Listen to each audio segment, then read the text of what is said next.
Thailand போகிறீங்களா? அப்போ இந்த ஷோ மிஸ் பண்ணிடாதீங்க. தாய்லாண்டோட ட்ரெடிஷ்னல் டான்ஸ் ஆல்கேசார் ஷோ. ஹால் அப்படி தியேட்டர் செட்டப்பில் இருந்துச்சு. கையோட ஒரு குட்டி வாட்டர் பாட்டில் கொடுத்துட்டாங்க. 1.5 மணி நேரம் ஷோ டைம். பட் கொஞ்சம் கூட போரே அடிக்காமல் ஃபுல் என்கேஜில் வச்சுருந்தாங்க. ஒருத்தர் கோஆர்டினேஷன் மிஸ் ஆனாலும் டோட்டலாக ஃப்ளாப் ஆகிடும்.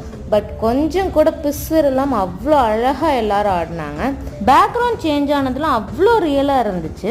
அங்கே டான்ஸ் பண்ணவங்க கூட ஃபோட்டோ எடுத்துக்கலாம். ஒவ்வொருத்தவங்களுக்கும் ஒவ்வொரு அமௌண்ட். இது போல் தாய்லாந்து வீடியோ பார்க்குறதுக்கு நம்ம பேஜை ஃபாலோ பண்ணிக்கோங்க. Stay tune. Tata bye bye.